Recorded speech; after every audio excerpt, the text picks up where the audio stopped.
What's good, y'all? It's your boy Treywrld, and we back with another video. You feel me? Now today, again, Grant, this is the same. Doing multiple recordings in the same day. He's been here for a minute. Yes. But today we are reacting to top 10 worst wrestling match types. Already, one of them is already on here: the Punjabi prison match. That shit is ass. I'm not gonna lie to you. I didn't see any poon during that match, so I thought it was false advertisement. Bro. We finna get into the video, man. The link to the original video will always be in the description below. Without further ado, let's get into it. The Royal Rumble, ladder matches, Hell in a Cell, TLC, these are all great wrestling match types. What we're looking at is the complete opposite. This is the top 10 dumbest and worst wrestling match types of all time. Number 10, King of the Mountain. For all the good matches TNA has had, they aren't the best when it comes to creating actual match types and stipulations. While King of the Mountain is an iconic match in TNA history, it's not really all that great. If you just call it a reverse ladder match, that basically explains how it works. King of the Mountain consists of 5 wrestlers and 1 championship, and whichever wrestler is the first to hang the belt on a hook above the ring is the winner. However, it's not that simple. Before a wrestler can hang the belt, they have to become eligible. How do you become eligible? You have to pin or submit an opponent. But on top of that, that's too much. Pinned or submits, then has to go into a penalty box for 2 minutes. No, if that's... the wrestler is eligible, they can attempt to hang up the belt. That's... Where do I begin with that's too much. To start, that's too much. It's just unnecessarily complicated. That's too much. You need to become eligible, then have to even remember who is eligible and who's not, who is in the penalty box and who isn't. Yeah, that's too much. It's a lot from the fans. Sure, you can understand it, but then you spend so much time just trying to remember the rules that it makes it hard to enjoy the actual match. This might be a nitpick, but I also think the visual of a wrestler hanging the belt above the ring, then taking it off a few seconds later, is just odd. Now, yeah, that's odd in its own too, because you have the belt, and you're going to hang the belt up, and then you're gonna take the belt down. I mean, I guess TNA's already trying to mix in, but I mean, UFC with wrestling, have the 8-sided ring. So let's just throw in a penalty box from hockey, and then also make them doing the job of the people that are supposed to hang the belts and make that a match. I mean, with the thing with the 8-sided ring, the 8-sided ring. Oh, that's great. Yeah, it was fire, and it's just like, but it's just like this match. It's like there's too much. Yeah, it's too much. It's so confusing. it's kind so of just straight up dumb. Yeah, pretty much. King of the Mountain at its core is still a ladder match, so it's created a lot of cool moments. But I feel like TNA was trying so hard to be different that they forgot to make the match entertaining. Yeah. Number 9, Punjabi prison match. There we go. Punjabi. To include this match on the list because I mean, just look at it. The Punjabi prison looks awesome. It's a cage inside of a cage. That's pretty sick. However, after you get past the visuals, can't see nothing. Prison match doesn't offer much. You can't. The rules of the match are pretty simple. The first wrestler to escape both cages wins. However, to make it interesting, the first cage has 4 doors. When a wrestler gives a signal, the referee opens the door. That door stays open for 60 seconds, and after that, it's closed forever. You can still climb the first cage, but going through the door is much easier. The second cage, though, has no doors, which means you can climb over it in order to escape. It's basically a steel cage match, but on steroids. So, what's the problem? Well, first, having both cages makes it hard for the live audience to see, so the crowd doesn't react to much. Additionally, because the cage is made of bamboo instead of steel, when a wrestler... Bro, because, like, you can't see nothing. You can't see. The wrestlers are like, I'm doing my finishing move. Why ain't everybody clapping? They're like, what did he just do? What's he doing? Did he slap him? Who's winning? In the steel cage, we can see. We can see in the steel cage. But we can't see this. We can't. It's just thick-ass bamboo. If you got any Vietnam veterans in the crowd, they all got PTSD as a motherfucker, too. Right. Like, bro. So, I mean, Undertaker or Big Show could 100% just take the other and throw him through that bamboo. Pretty much. Because, yeah, Big Show was strong enough. He was. And bamboo ain't that strong. Yeah. Like, yeah, if you weave it maybe, but like that? Nah. Just choke slam him through it. Yeah.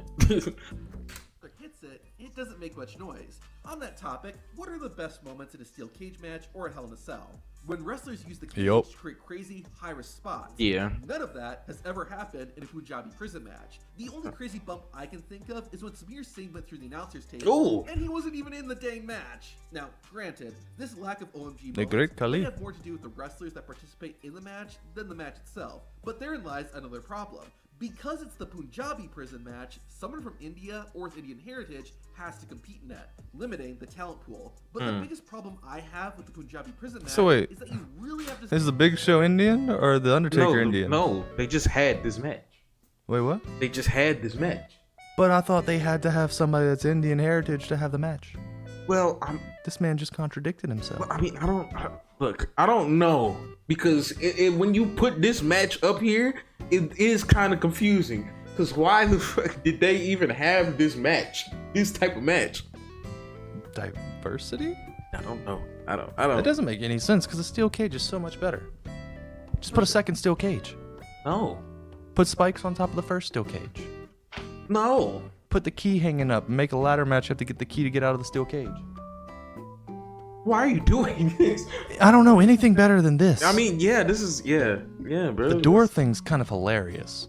Because it's up for like, what, 60 seconds? Yeah. Yeah, and then it just goes down. And there's nothing holding it down. No. To suspend your disbelief. There are so many times in these matches where the cage door is open and the opponent is down, but the wrestler still can't escape. Granted, ladder matches and even steel cage matches sometimes have this problem too, but at least with those matches, wrestlers are trying to climb up and are fighting gravity. In the Punjabi prison match, wrestlers can literally just crawl to escape the cage. Exactly, and you know, and there's a thing, you gotta sell the match too. And it'll take you a long time to sell this match. Because you, like, bro. It's just boring. Yeah. And it's like, if something cool happens, if you can't see it. Like, I'm having a hard time seeing it right now. Yeah, it's just like, I don't it's like a toothpick house. I don't know, bro. Yeah, and visual, but WWE should lock the Punjabi prison match away forever. Number 8, Kiss My Foot and Kiss My Ass. Not only are both these matches dumb, but what really earns them a spot... Vince idea. Oh God! This is you a Vince paused idea. it at the worst possible I did pause face. it at the worst time. That lady's having the time of her life. Just, you know what? Just look at me for a second. Look at me for a second. Look at us. Look at us. This is a Vince idea. This is how you can tell this is a Vince idea. This is most definitely a Vince McMahon idea. This is most definitely a Vince McMahon idea. I don't think that lady has any teeth. Alright. Yes, sonny boy, stick it in there, clean it out. I haven't been able to get past them cracks in years. There might be a few boys and bears back there, but that's okay, it's extra flavor. Oh no, oh no, oh no. What is this, Nickelodeon? Oh God. Kiss their opponent's foot or back. Oh God. Now, I get the idea. Having to Oh kiss God, a desirable body not part Sheamus, is one of the most no. violent acts Jesus. you can do. But does anybody enjoy watching this? One of the worst was in 2011 when Michael Cole was forced to kiss Jerry Lawler's foot with barbecue sauce all over his face. Oh no. That's not kissing a foot. That's like sucking a toe. I feel like I'm watching someone's personal fetish, and considering who is in We were watching someone's personal fetish. We were. This is oddly reminiscent of Victorious, where they're just putting ketchup on their toes. Oh my God, bro. I swear Dan Schneider was in on this. There's some kind of collaboration, something. Nah, this is a Vince McMahon idea. Hey, he might be friends with Dan. charge when all these happened, I wouldn't be surprised. Number He looks 7, like a man that likes sucking The toes. fact that there's only ever been one stairs match in WWE is a telling sign. In 2014, There was a WWE stairs was trying match? to be cute and called TLC tables, ladders, chairs, and stairs. And The stairs. traditional stairs match was between Big Show like and Eric Dr. Rowan, Seuss and shit. Just like it sounds. Oh, the only no. weapon they could use were steel stairs. stairs. Now, steel stairs usually make for a good little spot in any match, but basing an entire match around them, Yeah. no, sir. Tables yeah. and ladders break when a wrestler is slammed on them, and even chairs will bend. Steel stairs, on the other hand, They- do neither. yeah, they don't Plus, do nothing. There's not a ton you can do with stairs. I'll Nah. give Big Show and Rowan credit. They tried, but nothing they did got much of a reaction. The biggest problem Yeah. overall is that steel steps just aren't that interesting of a weapon. It felt like WWE was just looking for something clever to market and didn't give much thought to whether or not God a steel damn. match would actually be enjoyable to watch. Yeah, like genuinely in the game, I put this in the game's perspective too. Like all you really do is like you don't do nothing else with the chair. With the stairs, you just pick up the stairs, put them in the ring. It takes forever to put them in the ring. And when you pick it back up, somebody's already hitting you in the face. And then you're down, and you go back and try to pick up the stairs again, and then you hit them with the stairs, and then you miss. It's like the stairs are ass, bro. As a weapon, the stairs are ass. It's like a heavy weapon in any Dark Souls game without strength. Yeah. Ain't shit gonna happen, you gonna die. Yeah, the stairs are ass weapon to use in wrestling. Number 6, any MMA matches. I know this is a little broad, but hear me out. Since the mid-90s, wrestling companies have been trying to incorporate mixed martial arts into their shows. This can be a good thing, like adding MMA fighters to their roster, but it can also be done very badly. Whether it be the Lion's Den matches during the Attitude Era, the Asylum match in WCW, or more recently, the MMA rules match at SummerSlam, when wrestling tries to mimic mixed martial arts, that's what they got Ronda Rousey for. Well, the fundamental but I mean, is that they're but that SummerSlam match to me, I don't want to. I don't want nobody coming at me in the comments. Again, this is my opinion. I don't give a damn. But that match wasn't bad to me. It wasn't good. It wasn't bad. It just decent. Wasn't wrestling. Yeah, it wasn't wrestling. It was just an MMA fight that we were watching. That's what it felt like. Honestly, that's it.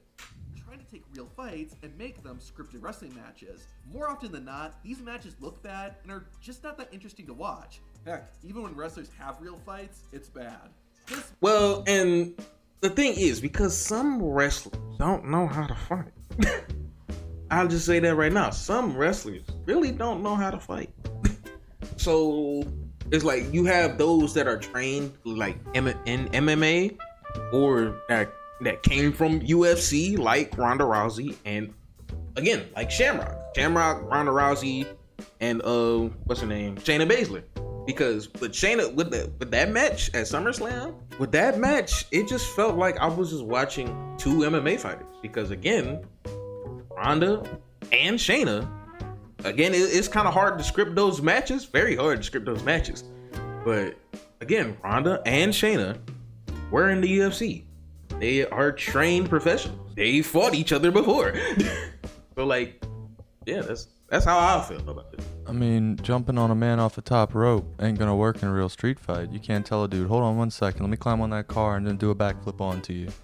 Dude's just gonna kick you in the ankles. Yeah. Punch you in the dick. Yeah, that's it. That's really it. This might be a personal thing, but when companies have MMA themed matches, it feels kind of like it breaks kayfabe. Not the rat tail. Like all those other matches are fake, but this one is gonna be real. I don't really see the business logic in these MMA themed matches. Is that Jack Swagger? People watch wrestling. It low-key kind of look like him. Oh God, that's Jack Swagger. No, I haven't seen that dude in so long. It's wrestling. Rather than using it to their advantage, these MMA themed matches work against it and usually leads to some lackluster matches. Number 5, strip matches. I'm talking about tuxedo matches, evening gown Hornswoggle. even bra and panties matches. I'm fine with that. Match where the objective is to strip your opponent of their clothes. There are usually 2 reasons for these types of matches existing. Either it's to give fans a chance to see women in skimpy clothes, or it's to have people who can't wrestle. Even if you get past that, these matches had very little substance and were often just boring. More often than not, any strip your opponent of their clothes match just boiled down to 2 people rolling around and tugging at each other's garments. This wasn't wrestling, nor was it entertaining. Oh. Number 4. Okay, so I was trying to find a perfect moment to pause this video. You missed it by about 3 seconds. I ain't want to have that. but again, another Vince idea. I feel like at least once or twice somebody accidentally grabbed like a bra or something and pulled it off. On accident? I mean, maybe they weren't trying to on purpose, but it accidentally happened. Yeah. But I feel like that probably happened at some point. Yeah. But it's just, bro. There was a whole wave of 13-year-old boys in that audience that learned something that day. Yeah. Yeah. Electrified 6 Sides of Steel match. Wrestlers and wrestling fans have always been Wait, stereotyped what? and stupid. While I strongly disagree, The electrified 6-side steel match doesn't help fight that stigma. Every year, TNA hosted a pay-per-view called Lockdown that featured all steel cage matches. However, to mix it up, TNA would have different gimmicks. In 2007, one of those gimmicks was the electrified 6-side steel. The premise was simple. It was a regular steel cage match, except that there were 10,000 volts running through the steel. This is already kind of inaccurate. The voltage can't hurt you. It's the current of electricity or amps that actually causes the damage. But of course, TNA didn't share that. Whatever though, volts sound cooler and more dangerous. Yeah. Here's the other thing though. Let's say you push your opponent into the electric steel. You're getting shocked too. Human bodies are great conductors, and no one in this match is wearing gloves. Now, I can get past the lack of scientific logic, but the match itself just wasn't believable, especially when wrestlers didn't react when they touched the cage. The commentators tried to explain that there were different levels of electrical current around the cage, but nobody was buying that. Plus, even when the wrestlers did react to the steel cage, the timing of the sound effects was off. And he throws it right. Yeah. Wrestling is It's not like somebody turned a taser on. Was just too much, and thankfully it was one and done. This next match should have been one and done. Oh, thank God. Number 3, fight for the right. This backwards ass Royal Rumble, bro. This backwards ass Royal Rumble. Don't tell me they start with all 30 in the ring. Yes, and they gotta throw them out the ring, and then they're able to get back into the ring. I'm so.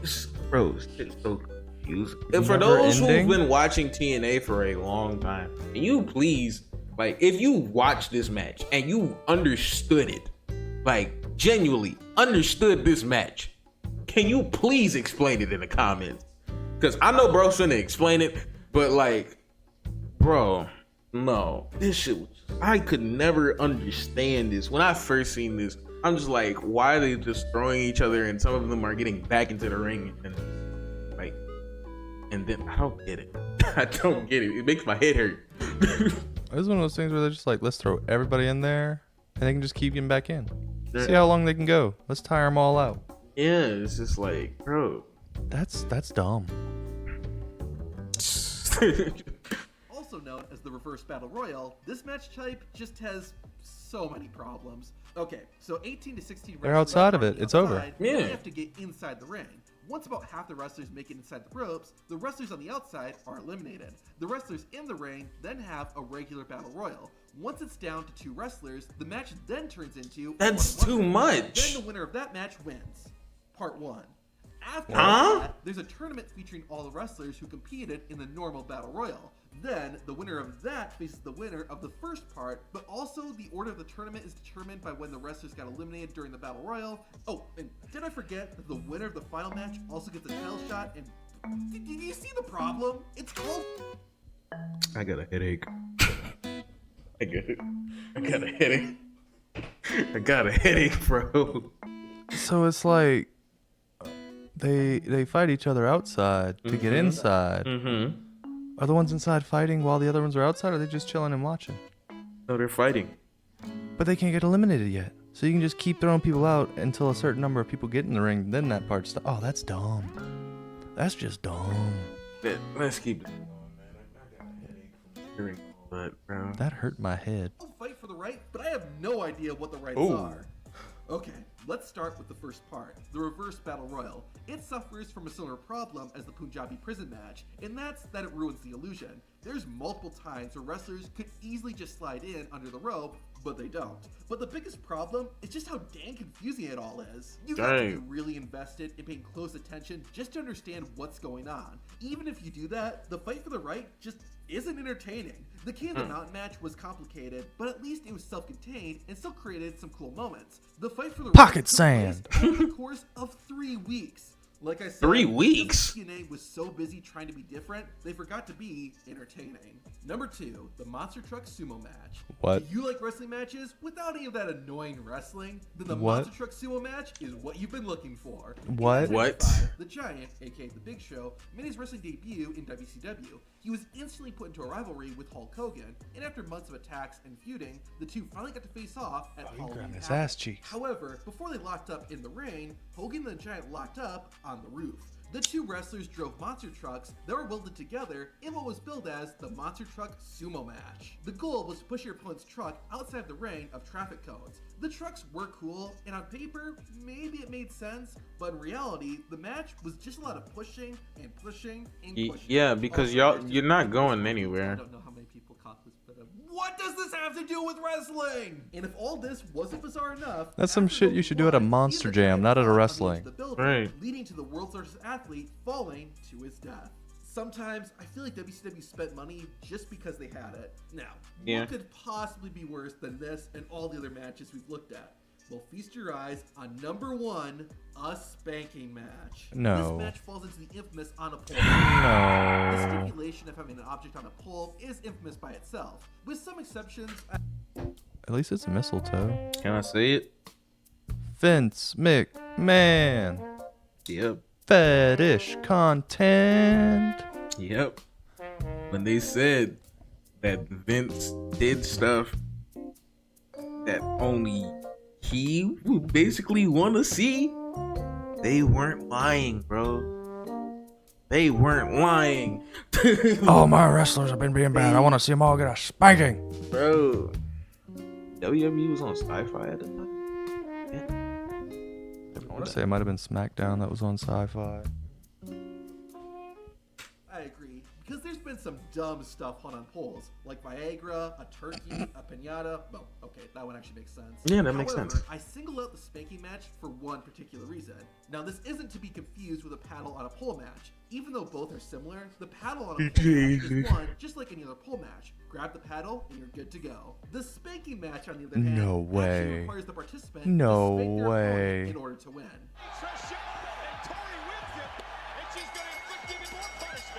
Am I watching wrestling or a fetish movie? At least with the bra and panties matches, I get what they were going for. But a spanking match is just dumb. What are the rules anyway? Do you have to use the paddle? Does a slap work? How much contact do you have to make with the cheeks in order for it to count? Okay, I think okay, bro's looking too much into it. He's looking too much into it. I feel bad for that girl. Yeah, That's a hell of a wedgie right there. Yeah. And she cocked that thing back too. You know they used to have one of those paddles at my high school, Mhm. and then if you got in trouble, you'd start on one end, they hit you with it, and you have to jump. And they hit you again, and you jump to get as far across the hall as possible. If you would fall, you'd have to start at the front. That's insane. Catholic high schools for you. That's insane. The nuns couldn't beat you no more, so the teachers did. All in the name of Jesus. Okay. But yeah, Those fucking camera guys right there are like, yes, let me get that shot. You see the guy take the picture back there in their faces? Every guy's smiling. Every woman is horrified. Right. Like, straight up, look at that boy. He's like, Daddy, this is the greatest day of my life. Thank you so much. This little girl, oh my God. That's like a 10-year-old with a camera. yes, that is a 10-year-old with a camera. Yeah, but what I was talking about is like, bro's kind of looking too much into it. Oh, yeah, he needs to stop thinking about how much spanking they need to do. He's looking way too much into it. I mean, if you're thinking about the like amount of surface area your hand has to make with a cheek before it claps, that's too much thought. Yeah, that's too much thought. The spanking. Also, why are these the questions I'm asking when I'm watching a wrestling show? Now, while this match is crazy, it wasn't nearly as bizarre as seeing a wrestling match on a moving truck. To watch that with the video, All right, so yeah. I mean, that's way better than a spanking match. Honestly, yeah, that is way better. It's a cool, unique concept where there actually is danger if they accidentally do something and fall off. I respect that. The spanking match is just like, come on, bro. Yeah. Come on. All right, man. Hey, if y'all want me or us, that's by the time whenever he comes back to the house. I only come out of my shell maybe once every 7 years. Yeah, but if y'all want us to react to 15 weirdest WWE matches ever, put it in the comments. Leave a like or run the video up. Shit. You should do it because I kind of want to see some of that weird shit. Yeah, same here. But yeah, man, that was the video. If y'all enjoyed it, leave a like. If you're new to the channel, hit that subscribe button. Turn on the post notifications so you always know whenever I post a new video. I do not know why I fuck up this outro so many times, but still, share the video with your friends, comment, and yeah, I will see y'all in the next one. Don't make fetish content. Don't make fetish content, please. Just get help. Yes. Vince McMahon. Get help. I'm still mad about the God match, just saying. It'll take me a while to get over that.